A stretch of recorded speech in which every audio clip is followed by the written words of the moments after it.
Happy Saturday, everybody. Today is the birthday of Charles Frederick Worth, who was the founder of the House of Worth. So we're going back to our 2014 episode on his life and the birth of Haute Couture. And if you like fashion history, just in case you have missed it, there is also a whole fashion history podcast on our network. It is called Dressed. It is hosted by April Callahan and Cassidy Zachary, who are fashion historians, and it is a delight. So enjoy! Welcome to Stuff You Missed in History Class from HowStuffWorks.com.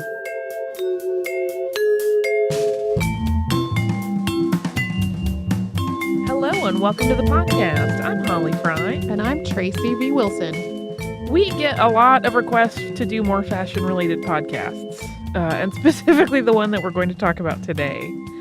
So this person set in motion, really, the very concept of a design house and established many of the practices that are standard business for designers today. I won't go on a lot in the introduction because it all comes out in the story. This is a man who ran the Paris fashion scene in the late 1800s. He really was sort of the czar of fashion for France at that point. He's featured all over our Pinterest board. He is, in fact, Charles Worth. Before we start, could I just say that I'm glad you're around to field all these requests about fashion history, because if it were me, I would be like, once upon a time, there was a garment and it went on people's bodies. Which strikes me as hilarious because the first time I met you, you were in a costume. So in my head, you're like a fashion nut like me, but... The costume things I can handle better than, like, the fashion things. Oh. You know? To me, they're all tied up together. To get on to the subject, Charles Frederick Worth was born October 13th, 1825, to William and Mary Ann Worth in Lincolnshire, England. The Worth family at that point was really well off. William was one of a long line of attorneys. But things didn't quite stay so rosy. Early on in Charles's life, the tide of affluence really shifted. His father was an alcoholic and basically squandered the family fortune. And when Charles was around 11, he lost everything to the combination of drinking and gambling. And as a consequence, both Mary Ann and young Charles suddenly kind of were put in the position to have to support the family. While his mother took on cleaning jobs to make ends meet, Charles, who was just 12, became a printer's apprentice. Printing didn't really suit him, though, and after a year in that trade, he went to work as a bookkeeper for Swan and Edgar, which was a textile firm in London. He later shifted to the silk merchant trade, working for Lewis and Allenby, and he stayed with them until 1845 when he was 20 years old. And the entire time that Worth was working on the business side of the fabric industry, doing bookkeeping and administrative tasks, he was taking in a lot more than the bookkeeping. He was watching dressmakers and their fashionable clients select fabrics and choose designs, and he was learning as much as he could about textiles and the various qualities that separated luxury fabrics from more utility weaves. He went to art galleries and really vociferously studied the fashions of eras as represented through art. And he basically observed the entire world of contemporary fashion that was playing out in these textile houses that he was working in.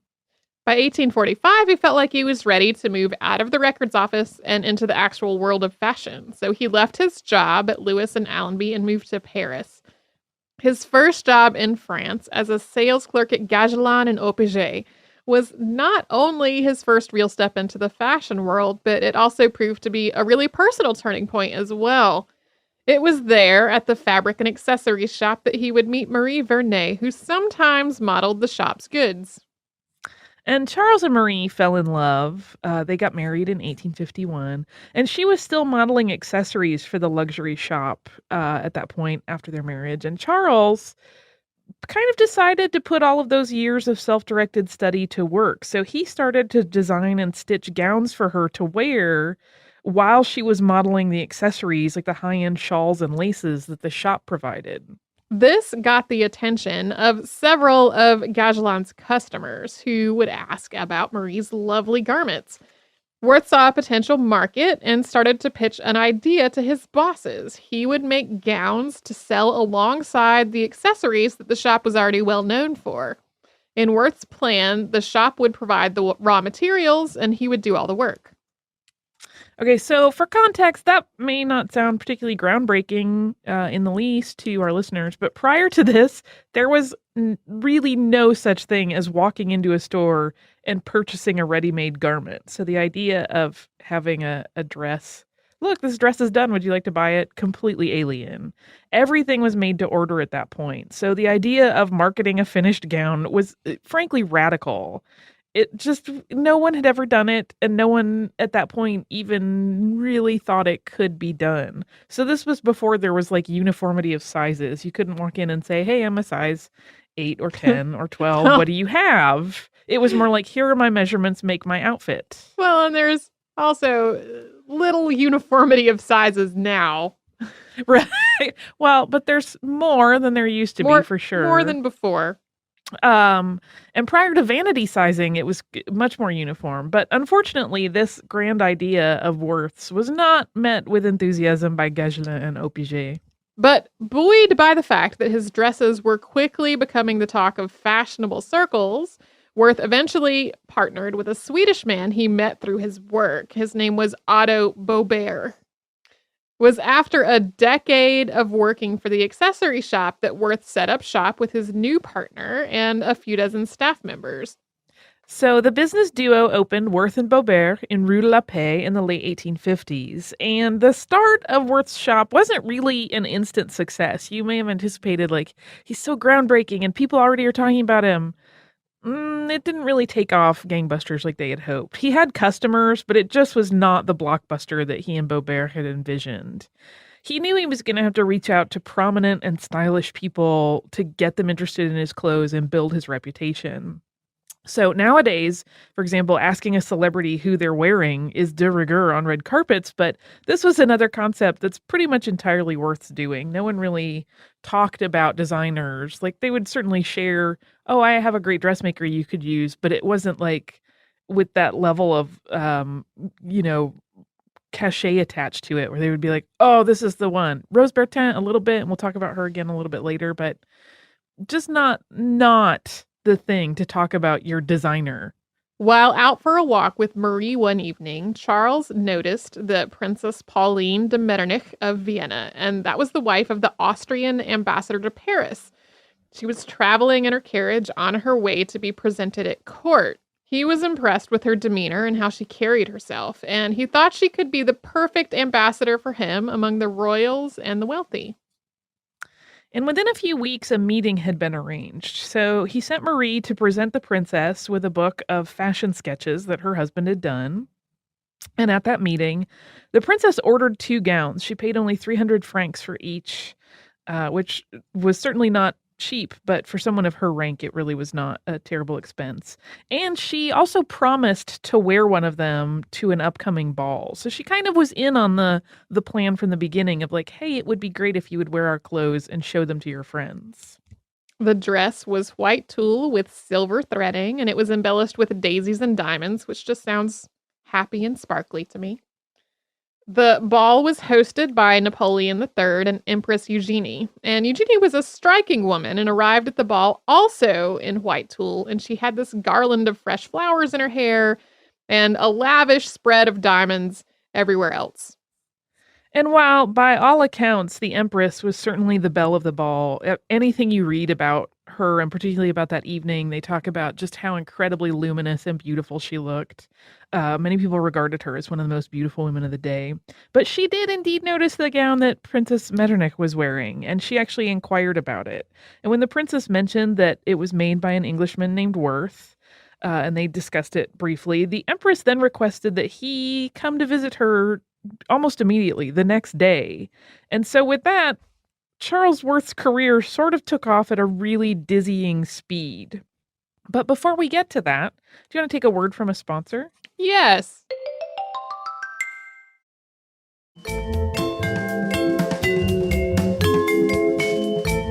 To get back to Charles Worth, he really tended to buck social conventions and to dress in a much more casual and eclectic way than you might expect for a gentleman of that time. And this was true when he went to Tuileries to meet the Empress. You would expect a man to be, or anyone really, in formal dress on such an occasion, but he had on casual clothing and a beret. This and we'll talk about it a little bit more later, but he really seems like he was maybe the mold maker for the Bohemian artiste designer that has really been followed by numerous people since. And I have to wonder if they're aping Worth, whether they consciously or unconsciously are doing so. Anytime you sort of think of those people that sort of carry themselves with a little bit of pretense and they're artistes. I think Worth may have been the genesis point of a lot of the stereotypes that we have come up with around artists. But his timing, more importantly, when he met Princess Metternich, had really been impeccable because he had managed to get his foot in the door with the royal class at the same time that Empress Eugenie, with Napoleon III's urging, was really looking to up her game when it came to style and fashion. She wasn't unfashionable and she had style, but she really tended to be a little bit more simple than one would anticipate and what the people tended to desire in the woman who sat at the highest position in France. So it was really in her best interest to cultivate a more stylish image. And so while she had a natural style and she was by all accounts very elegant, she really needed someone to shape her wardrobe into one that would be worthy of her station. And that is at the point where Charles Worth entered her dressing room. During that first meeting, which was held in her dressing room, she ordered one evening dress from the designer. And that doesn't sound like a lot, but it would work out to be the first of many. Oh, yes. He ended up basically providing all of her clothes as time went on. And in addition to the wonderful timing of meeting Eugenie just as she was plotting a wardrobe overhaul, Worth was also inventing the idea of a fashion designer at the same time that court functions really required multiple wardrobe changes each day. And wearing the same dress twice was something of an image suicide. There are, in fact, stories of Eugenie withdrawing invitations to people after they had appeared in court and had not been stylish enough. So she then was like, hey, you know how I said come back next week? I didn't mean that. I'm going to withdraw that. And she was usually quite direct and said, like, due to clothing that was unbecoming. So basically at this point, as he's getting there, Eugenie wants an overhaul. And for everyone else, kind of in the higher strata of social structure, if you wanted to hang out at French court, you really better have a closet full of incredibly sumptuous finery. And once people knew that he was dressing the Empress, Worth was in demand constantly, morning and night. His popularity grew so quickly that the street outside of his shop was said to be constantly clogged with carriages. The shop itself was crowded with wealthy patrons who were there to socialize and to be seen in the shop, as well as to actually order gowns. And for his part, Worth really basked in the spotlight. He would entertain high-profile customers, in a group. He would sit there and chat with all the ladies. And he had this habit that to me sounds so horrible, but I can see where it would appeal to the society. He would call one or another woman, like whoever he picked at any given moment, in their little social circle forward, and then he would critique their ensemble head to toe.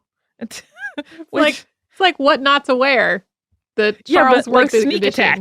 Yeah. I mean, I presume if you were going to visit him, you probably already tried to be turned out and look as good as you possibly could. But that sounds very scary to me.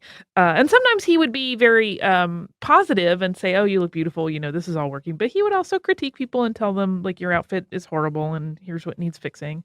And while you might think this kind of behavior could potentially drive customers away, it did not. It kind of upped his appeal. He ended up designing not only for Empress Eugenie, but even the likes of Queen Victoria and Empress Elizabeth. He designed Elizabeth's coronation gown when she became Queen of Hungary. And so a high-end gown from the House of Worth could run as much as $10,000. Although there were customers and clients that did not spend that much. Some would spend that much in a year, but some would drop that much at a pop. And that's a lot when you consider mid-1800s. Also part of his sort of mystique or his cultivated personality, Empress Eugenie would sometimes butt heads with him about how a garment or a gown should be executed or what cloth should be used. But she basically always caved in to what he wanted to do, which is saying a great deal about his power. He basically is with the most powerful woman in the country and going, no, no, no, you're wrong. Just let me do my thing. And she would go, oh, okay. She ended up nicknaming him the Tyrant of Fashion. By 1864, so 5 years into his creative relationship with the Empress, Worth had become the official couturier of the French court, and it's estimated that his fashion house was producing between 10,000 and 11,000 pieces a year in gowns and outerwear to keep the finest ladies in France outfitted in the latest styles.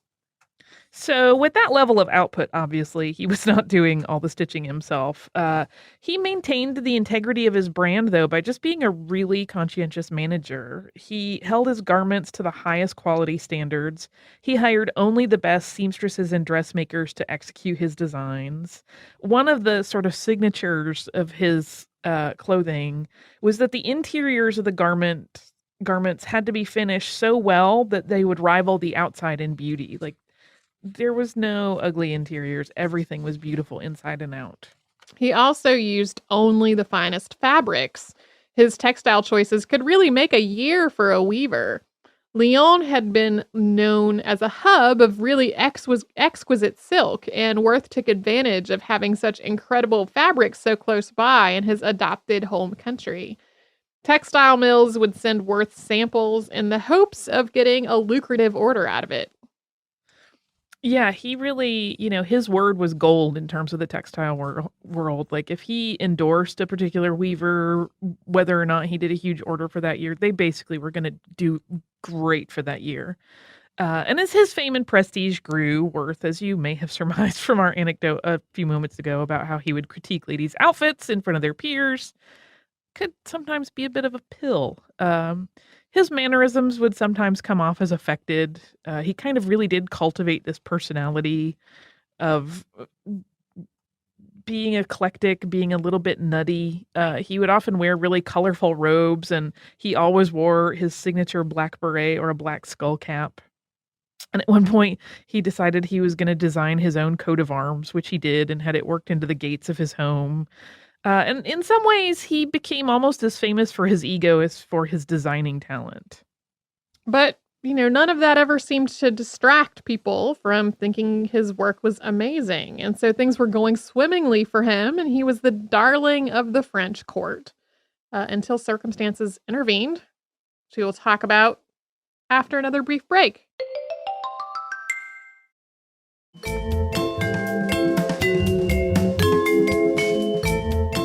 So back to Charles Worth.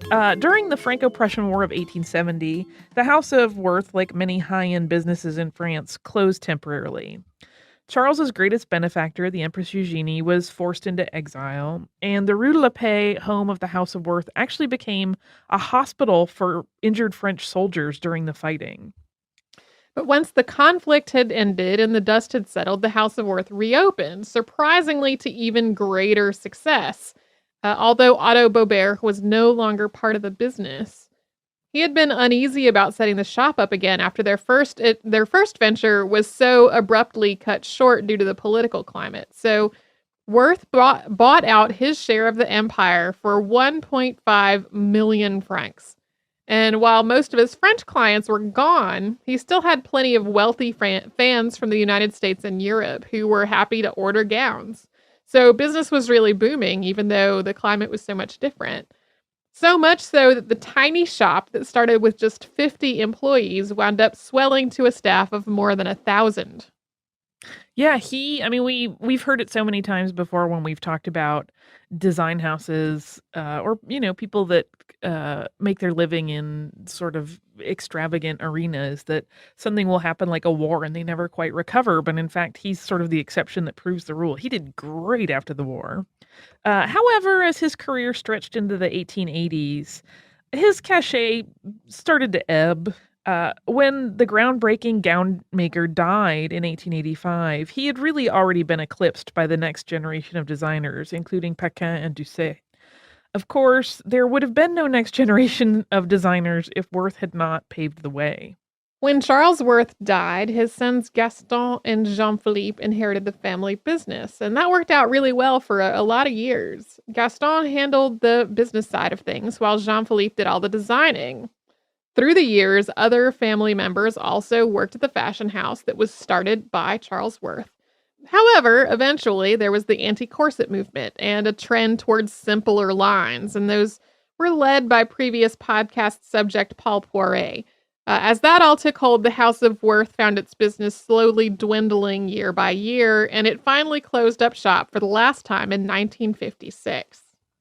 But I think to really understand the importance of Charles Worth's stature in fashion history, we have to look at some of the genuinely revolutionary ideas that he introduced. And we'll start with one that did not stick around, but it completely defined Victorian fashion for a lot of people, and that is the bustle. So over time, he evolved the crinoline, so the wide-bottomed dresses, into a partial crinoline, which stuck out behind a lady, so it gave her kind of a large rump shape and projected beyond that, while the front of her silhouette remained narrow for the most part. And when people today think of Victorian fashion, it is usually the bustle that springs to mind in the silhouettes. Like they'll go corset and then bustle is usually second. And that's all because of Worth. And just for the record, I love bustle gowns. I love, love, love bustle gowns. I have several. You know, at the top of the episode where I was like, it's a garment and it goes on your body. I also love bustles. And part of that is because of a costume class that I took that was all about draping bustles and different shapes that you could get with different bustle drapes. I love them too. I know to the modern eye and to people that are not into historical fashion, they look ridiculous. I just love that silhouette. I can't even describe why. It looks beautiful. It's super fun to wear. Well, and to be fair, there were people who thought it was ridiculous at the time. I remember editorial cartoons that were like of a lady with a snail attached to the back of her body. So other dressmakers were often dubious of new technology, but Worth really embraced the sewing machine as a way to expedite production without sacrificing quality. And he also used manufactured trims on his garments before people widely accepted that either. Yeah, he was just ahead of his time in his visions for fashion. And in another completely new approach to fashion, remember, prior to this time, pretty much all garments were made to order specifically for the wearer. But Worth would often sell his original garment that he had made to foreign buyers. And he would also sell rights to copy and distribute it as, the recreated style. So basically he was selling the rights to make copies. So design licensing was born with him. And on a related business model, he would actually make ready-to-wear gowns to sell to department stores abroad. Department stores were a completely new concept. So, the idea that he was like, yeah, I'll get in on this and willing to take this risk and sell to them was really huge. So, despite being the designer of really lavish gowns for the elite ladies of France, Charles Worth was also the first designer to really turn a practical eye to the length of ladies' gowns during this time. The hems of Victorian gowns were just notorious for dragging on the ground and getting completely filthy anytime there was dampness or mud. And Worth thought this was really a pity, so he shortened the hems of day gowns to create what came to be known as the walking skirt. And these skirts really weren't all that short, but it was enough to stay lifted off the ground while still offering kind of a head-to-toe appearance. And just in case we were not entirely clear, those were like the day gowns. For evening wear, it still was full length, but for getting about town and running your errands and going calling, you could actually, stroll about without getting too mucky. And the House of Worth in Beaubourg is widely considered to have been the first true fashion house. And it straddled the line between being open to the public and also being very exclusive. So upon entry, customers were greeted by gentlemen in fine attire. The shop was decorated really sumptuously and beautifully. And then these customers would be brought to one of the shop's salons to see either a presentation of available gowns. They could also go to a different salon to view fabric samples and design sketches, or they could go in this room to try on outfits that had specialty lighting designed for it. It was slightly dimmed, and it was meant to mimic the lighting that they would most commonly find at like a ball or another formal event.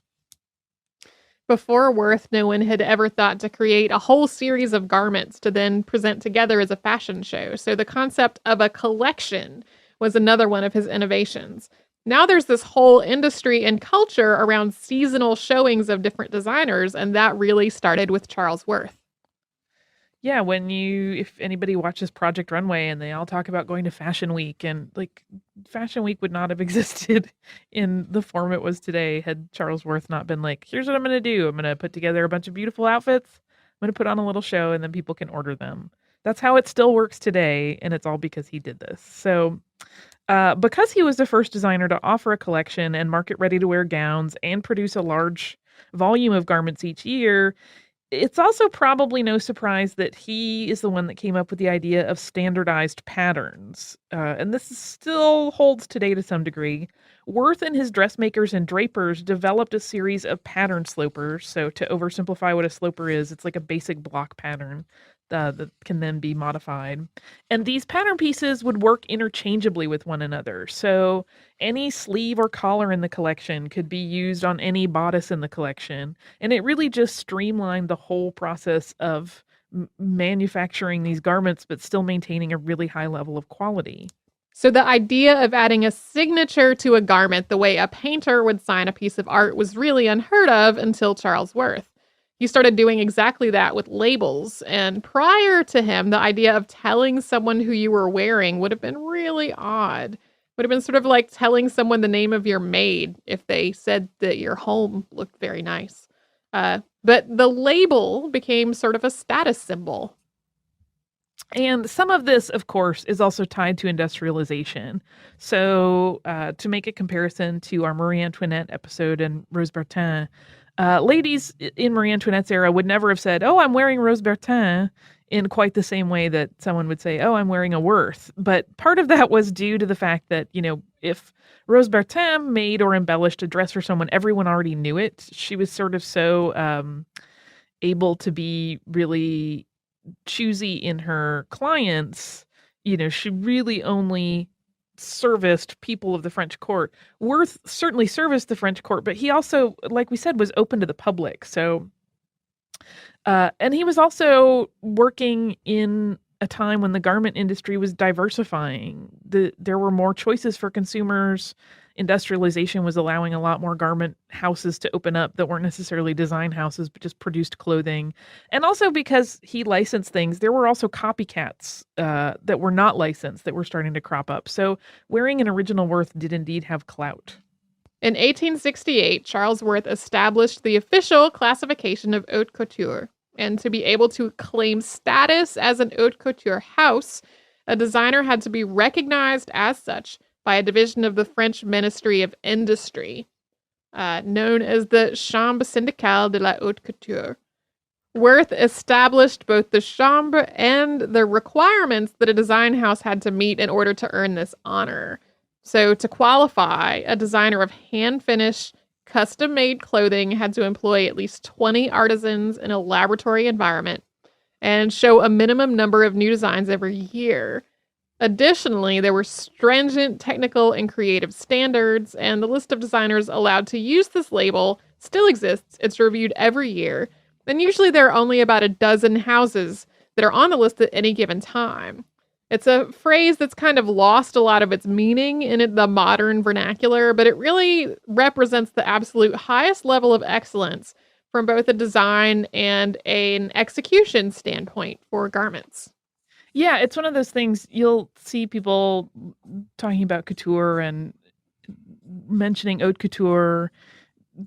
But it's really much more specific than I think people realize, because again, like you can't say most designers are haute couture. Like Jean-Paul Gaultier is an officially recognized haute couture designer.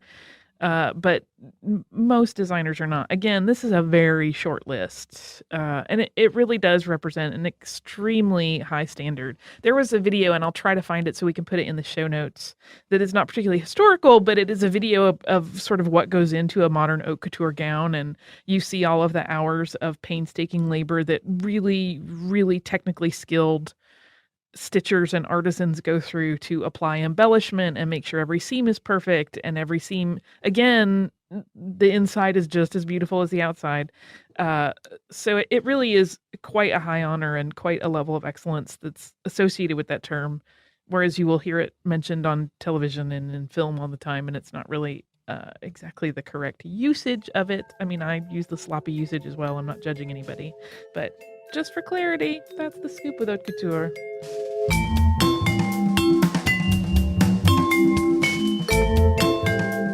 Thank you so much for joining us for this Saturday Classic. Since this is out of the archive, if you heard an email address or a Facebook URL or something similar during the course of the show, that may be obsolete now. So here is our current contact information. We are at historypodcast@howstuffworks.com, and then we're at Missed in History all over social media. That is our name on Facebook, Twitter, Tumblr, Pinterest, and Instagram. Thanks again for listening.